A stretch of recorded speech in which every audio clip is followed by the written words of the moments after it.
राधे राधे सभी को। कैसे हैं आप सब? कभी आपने सोचा है कि टॉपर्स इतनी जल्दी कुछ चीज याद कैसे कर लेते हैं और इतने लंबे समय तक वो मेमोरी में कैसे रखते हैं?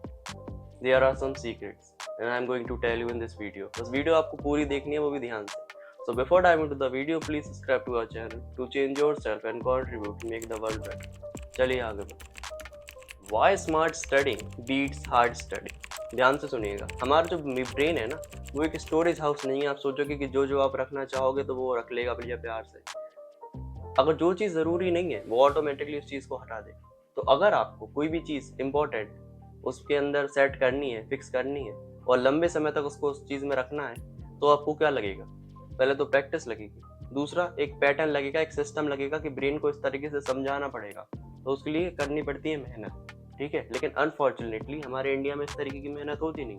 हमारे यहाँ क्या होता है कि जो क्वेश्चन नोटबुक में सर जी मैम जी ने लिखवा दिया है, वही सेम क्वेश्चन आपके एग्जाम में आएगा, वही सेम आंसर आप लिख देंगे उस चीज। ये रियलिटी नहीं है। एग्जाम्पल लेते हैं, जैसे फोटोसिंथेसिस वाली एक प्रोसेस है, उसको बच्चे को समझाना चाहिए था, लेकिन हम क्या करते हैं, एक डेफिनेशन होती है उसको रटवा देते हैं और जैसे वो रट के एग्जाम में लिख देते हैं। जबकि होना कैसा चाहिए था कि फोटोसिंथेसिस समझाने के बाद वो अपने वर्ड्स में उस चीज को लिख सके।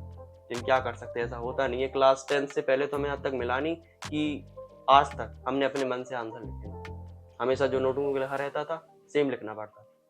पता नहीं क्यों, लेकिन हाँ, इससे ये पता चलता है कि जो ब्रेन है वो हार्ड स्टडिंग से तो मानने वाला है नहीं, स्मार्ट स्टडिंग करनी पड़ेगी आपको। तो आप बताने जा रहे हैं हमको tips and techniques. Technique number 1, spaced repetition, the memory accelerator technique. इसका मतलब क्या है कि जो हमारा ब्रेन है, जो हमारा माइंड है, वो एक इनफ स्टोरेज ही कैप्चर कर पाएगा। तो जो आपके मन में उल्टे सीधे थॉट्स आते हैं ना, तो हो सकता है कि वो उसको रख के आपके जो आपने याद किया उसको निकाल दे। तो आपको क्या करना चाहिए इस सिचुएशन में?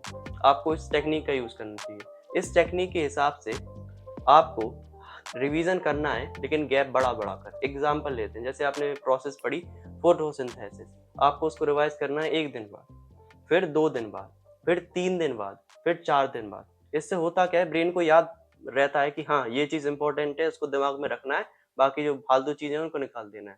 तो वो इस चीज़ को ना निकाल कर फालतू चीज़ों को निकाल देता है। अगर आप रिवाइज नहीं करेंगे, और ये जो टिप्स है ना, वो स्टूडेंट्स के लिए जो क्लास 12th के नीचे ही आते हैं, क्योंकि हम फिर भी क्लास 11th में है ना, तो इतना एक्सपीरियंस नहीं है कि किस तरीके से बाहर पढ़ाई होती है। तो एज ऑफ नाउ हम जानते हैं कि जो हमारी क्लासेस होती हैं, जो 1 to 12, उसमें हमें एक ही सिलेबस को पूरी साल भर याद करना पड़ता है। इस तरीके से हम आपको समझा रहे हैं कि रिवीजन मस्ट है, तो ये टेक्निक आपको रिवीजन में काम आएगी। दूसरा point, technique number 2, active recall. इसका मतलब क्या है कि आपने देखा होगा कि जब बच्चे पढ़ने बैठते हैं तो पेज खोल लेंगे, बस पढ़ते रहेंगे घंटों घंटों एक ही लाइन को बार बार रिपीट करेंगे, ये करेंगे। इससे याद नहीं होता। आपको आपके ब्रेन को फोर्स करना पड़ता है याद करने के लिए। जैसे आपने एक लाइन पढ़ी, honesty is the best policy. अब आपको क्या करना है, कॉपी को करना है फोल्ड, बंद कर देना है और फिर उसको सोचना है, उसको एक नोटबुक पे लिखना है। ब्रेन को उस चीज़ में लगाना है कि हाँ ये एक ऐसी चीज़ है जो तुम्हें याद करनी पड़ेगी।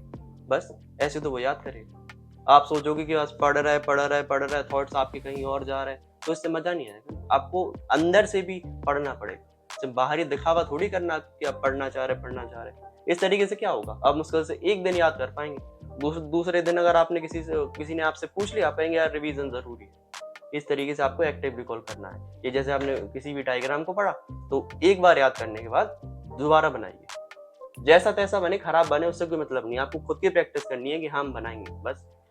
कौन देखने आ रहा? तो रिवीजन इस तरीके से अगर आप याद करेंगे तो ज्यादा लंबे समय तक वो आपके दिमाग में रहेगा। जाते हैं टिप नंबर 3 के ऊपर। Technique number 3, the most brilliant tip, Feynman technique. इसका मतलब क्या है? इसका मतलब ये है कि जो भी टॉपिक आप पढ़ें, उसके जस्ट कुछ घंटे या एक दिन बाद किसी और को सेम टॉपिक अपने वर्ड्स में पढ़ाएं।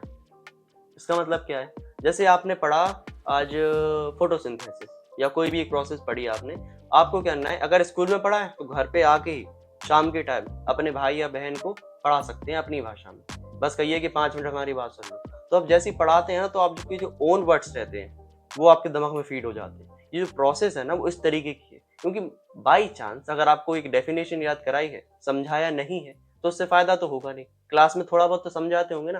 तो जो टीचर ने कहा है उसको दिमाग में बिठाना है और अपने वर्ड्स में सेम टीचर की बात नहीं बोल देनी, अपने वर्ड्स में भाई बहनों को समझाना है।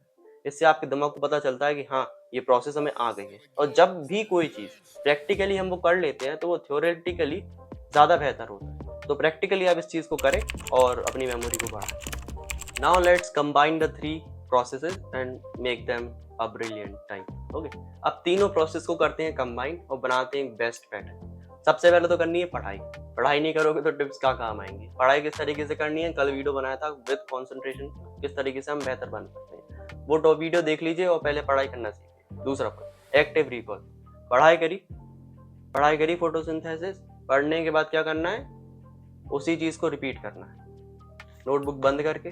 बस जैसा तैसा आपको कुछ भी है, जैसे फोटोसिंथेसिस के बारे में आपको बस समझना है कि है क्या वो। सिर्फ डेफिनेशन तो यार आप रटोगे, वो एक टाइम पे आप भूल जाओगे, लेकिन आपने समझ लिया कि फोटोसिंथेसिस प्रोसेस होते हैं जिसमें प्लांट अपना खाना बनाता है, बस वो आप जीवन भर याद रखोगे। अगर हम डेफिनेशन की बात करें तो वो हमें भी नहीं आती बस, लेकिन हमें ये पता है कि फोटोसिंथेसिस होता क्या है। तो इस तरीके से आपको एक्टिव रिकॉल, कोई डायग्राम देखा उसको बनाइए, रफली बना लीजिए नोटबुक पे बस। लेकिन हाँ, एक बार याद करने के बाद उसी टाइम खुद का एक हल्का सा टेस्ट लेना है, तो कहते हैं एक्टिव रिकॉल। दूसरा, पेमेंट टेक्निक।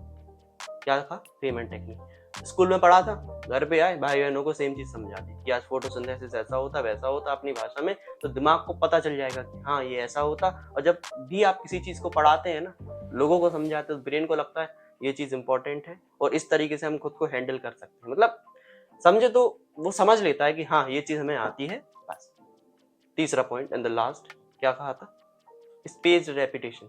अब देखिए, आपको साल भर याद चीज करनी है। जैसे अभी देखें तो अगस्त में वीडियो आएगा शायद, तो उस हिसाब से देखें तो हाफ ईयरली वाले एग्जाम्स चल रहे होंगे। आधा साल अगर आपने बर्बाद कर दिया तो अब आधा साल आपको यूज करना है। आप सोचोगे कि आप एक बार में पढ़ लोगे फिर सीधे एग्जाम में लिखाओगे, ऐसा कुछ नहीं होगा। आपको पढ़ना भी पड़ेगा, साथ साथ आपका रिवीजन भी चलेगा।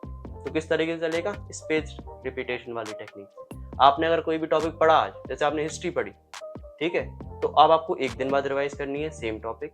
यार रिवाइज करने में ज्यादा समय नहीं लगता। आपने सोचा कि 1 घंटा आपको अगर पढ़ने में लगा तो आपको 5 मिनट लगेंगे मुश्किल से रिवाइज करने में, बस यही तो है। हाँ, हो सकता है आपको थोड़ा डिसिप्लिन बनाने में समय लगे, लेकिन हाँ ये प्रैक्टिस बहुत बढ़िया है।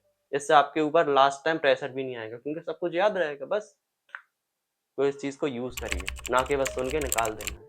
अगर हम टिप्स की बात करें तो टिप्स हम देना चाहेंगे आपको पोमोडोरो टेक्निक। इसका मतलब क्या है कि 25 मिनट पढ़ने के बाद आपको 5 मिनट का ब्रेक लेना है। वेरी मच गुड ये टेक्निक है। इससे होता क्या है, ब्रेन वो एक तरीके से बर्न आउट नहीं होता, थकता नहीं है। उसको भी मजा आता है कि एक बार 25 मिनट पढ़ लिया फिर 5 मिनट का ब्रेक हो गया, फिर 25 मिनट पढ़ लिया फिर 5 मिनट का ब्रेक हो गया। इससे बढ़िया चलता है। दूसरा, ग्रुप स्टडी करिए। अगर आपके मित्र अच्छे हैं, बढ़िया पढ़ाई लिखाई वाले हैं, तो कोशिश करिए कि उनके साथ पढ़ें।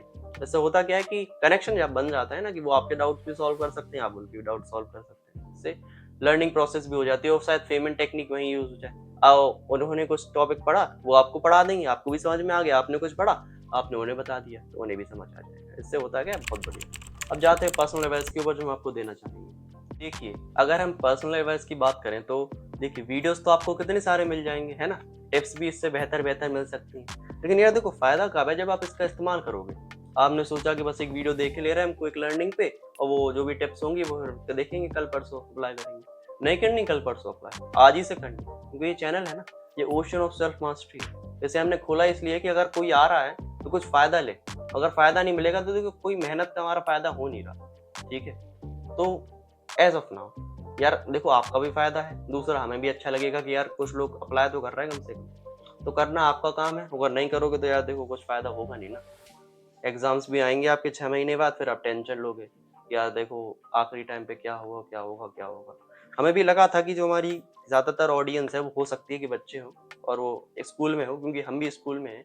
तो लगा कि इन टिप्स की जरूरत है, तो बता दी हमने आपको। बस अप्लाई करना है आपका काम। करोगे ना अप्लाई, तो कमेंट सेक्शन में लिख देना आई विल डू इट, हमें अच्छा लगेगा। तो कैसा लगा आपको वीडियो? आज के लिए बस इतना ही, मिलते हैं किसी अगले दिन किसी अगले वीडियो में। तब तक के लिए राधे राधे।